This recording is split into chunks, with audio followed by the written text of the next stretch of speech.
Hello there, my name is Risa Yosiasunindyo.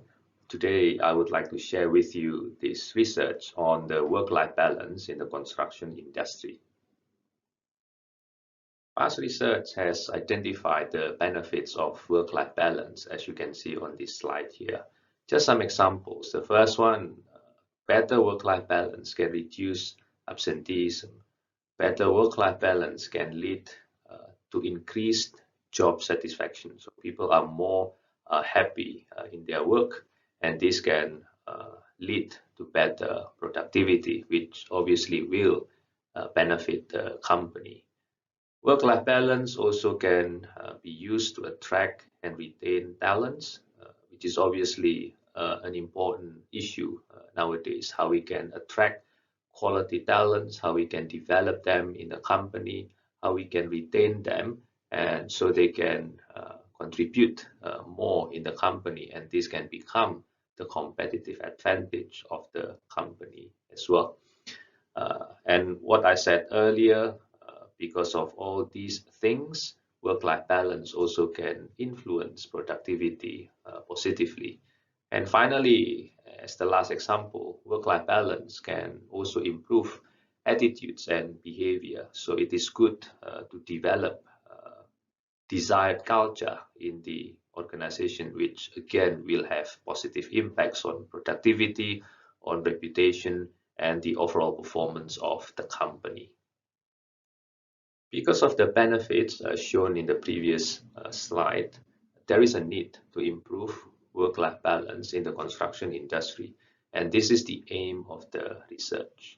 So in order to achieve this aim, there are two objectives in the research. The first one, we need to know the level of work-life balance in the construction industry, so we know the actual condition when it comes to the level of work-life balance.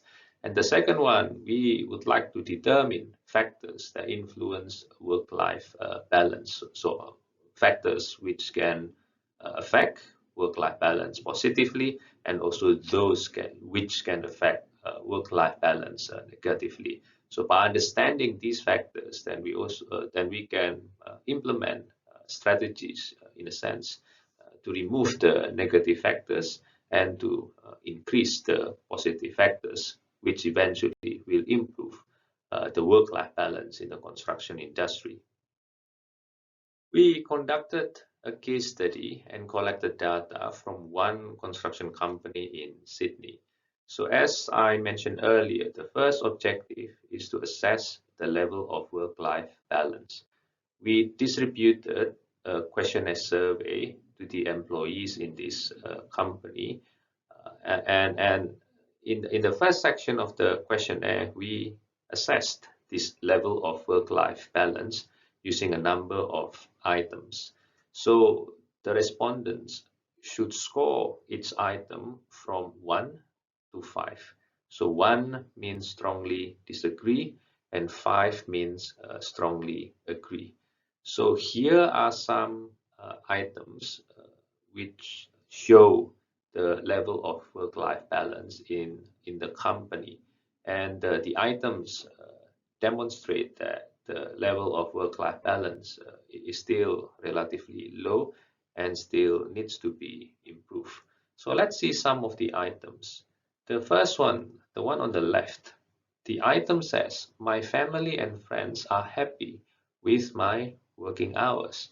And you can see the mean score from the respondents is 2.33, which is below 3. If you remember, the range of the score is between 1 and 5, and 3 is the midpoint of the score. So 2.33 is considerably below the midpoint. So in a sense, the respondents were not particularly happy with this item. So their family and friends were not happy with their working hours. If we see another item, and as an example, "I do not experience exhaustion during my work."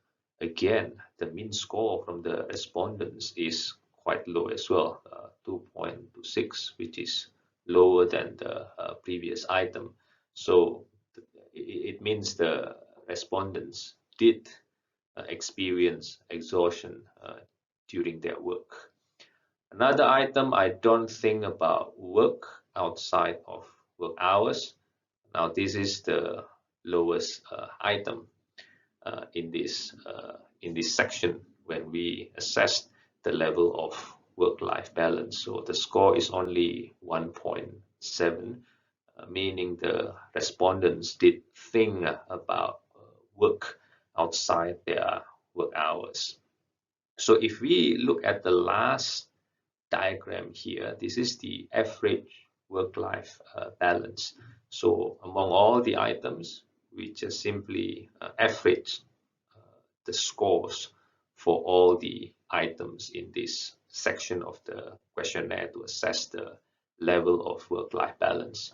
So the average score is 2.82, which is not bad, but still it's below 3, which is the midpoint of the score. So therefore, it shows that the level of work-life balance in the company is relatively low and definitely can be improved so the company can enjoy the benefits of having a better work-life balance in the organization. To achieve the second objective, we first identify potential factors which can influence work-life balance from the previous research. These factors can be grouped into 6 dimensions, as you can see on the slide here. So just briefly, let's see each dimension. The first one is the use of technology, because people say when we use technology, this will offer flexibility in our work, and this should improve work-life balance.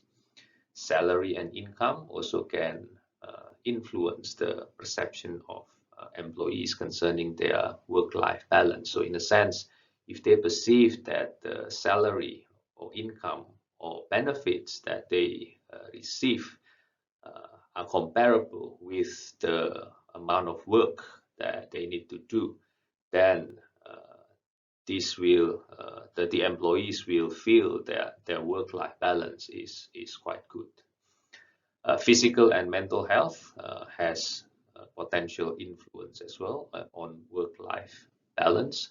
So when the health conditions are not so good, for example, then the employees will perceive that their work-life balance is also not good. Work-life balance initiatives, so these are initiatives offered by the company, for example, like flexible work hours. So this kind of initiative should have positive impact on work-life balance. Commute time, I think this is obvious. The longer the commute time, then the lower the work-life balance.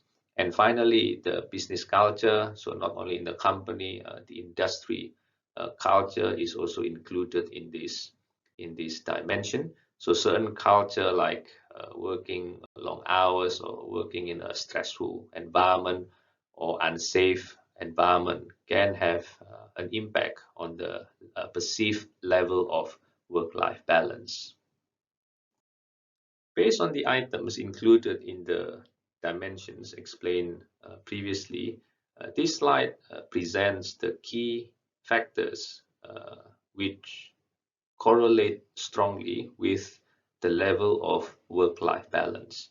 The ones on the left are those that correlate negatively with work-life balance, and the ones on the left correlate positively with work-life balance. So let's see one by one. The first one, this is interesting. So ICT, information communication technologies, prevent me to separate work from home. So we have a concept that the use of technology should actually improve work-life balance, which is true. But we need to be aware of the negative impact of technology as shown here.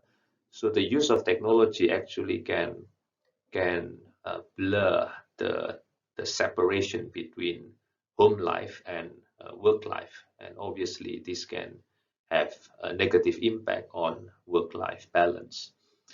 The second one, working long hours, which is the culture or the norm in the construction industry. So obviously when people spend a lot of time in their work, they won't have enough time to do other things, and this can have a negative impact on their work-life balance. And finally, the third one, feeling stressed because of the work pressure. This also can have negative impact on work-life balance. On the positive side, flexible work hours, which is an example of a work-life balance initiative, can have positive impact on work-life balance. Another item, sufficient work-life balance initiatives. So other initiatives, if they meet the needs of the employees, and if they are valued by the employees, then they can positively impact on the level of work-life balance. And the last item I would like to include here is the adequate compensation, like what I explained earlier. So when the employees feel that their salary and benefits received from the company are enough to compensate for what they do, then they will feel that their work-life balance is quite good as well. So all these sounds good, but we need to pay attention on the numbers below each factor here. The C means the strength of the correlation between the factor and the level of work-life balance. So you can see for the items on the left, all the correlation values are negative because they have negative impacts on the work-life balance. And on the other side, the correlation value is positive because they have positive impacts. And all the correlation values are significant. The important numbers are actually the M. So the M here is the mean score for the item. So the score, the same as in the first objective to assess the level of work-life balance, ranges from 1 to 5. So 1 is strongly disagree and 5 is strongly agree. So if we see the factors on the left, the mean scores, all of them are bigger than 3, which is the midpoint score for the questionnaire. So the first one, ICT, prevent me to separate work from home, 3.71. So in a sense, this condition happens quite frequently among the respondent. The same for working long hours. The mean score is high for this item, which is 4.24. So again, this condition happens, in this case, very frequently among the respondents. Feeling stressed, only 3.26, but again, this is still above the midpoint score, which is 3. If we compare with the positive factors, flexible work hours, yes, it can influence work-life balance positively, but the mean score is below 3, only 2.81. So it doesn't happen that often in the construction industry. The same sufficient work-life balance initiatives, the score is still below 3 at 2.94. And the last one, adequate compensation, the mean score is only 2.52. So in a sense, the respondents were not happy with the compensation that they received, and in comparison with the work, maybe the long hours that they need to do at work. So yes, these factors can influence work-life balance, but we need to remember that the negative factors, they happen quite frequently in the construction industry, but the positive factors, they happen not that frequently, so they need to be implemented more if we want to increase the work-life balance in the construction industry. So just to quickly conclude, based on the research findings, the work-life balance in the construction industry is still low. And then if we see the factors which can influence work-life balance, the negative factors are the use of technology, long work hours in the construction industry, and also stress. So these three factors can worsen the level of work-life balance among employees in the construction industry. In terms of the positive factors, I think it is obvious that if the companies have initiatives to improve work-life balance, then this can improve the level of work-life balance in the company. But the initiatives should be used by the employees. So it means the employees should value the initiatives, and then the implementation of the initiative should be supported by the managers as well. So it becomes the norm and the culture in the company, because without top management support, such initiatives will not be successful. So this research, for future research, we recommend the following studies. The first one, yes, previous research has confirmed the benefits of work-life balance, but again, I think we need to build a business model for work-life balance in the construction industry. So research should confirm and demonstrate the benefits of having work-life balance specifically in the construction industry. And the second one, after we understand the benefits of work-life balance in the construction industry, then we also can develop practical strategies to implement work-life balance initiatives in the construction industry. We need to identify practical initiatives which can be implemented within the characteristics of the construction industry. We need to know the expectations from the employees. We need to know factors which are valued by the employees, so they are willing to embrace and use the initiatives to improve their work-life balance. This research was done by Simon Holden and myself, and has been published in the International Journal of Integrated Engineering. You can access the actual paper from the link provided here, and the title of the paper is Technology, Long Work Hours and Stress Worsen Work-Life Balance in the Construction Industry.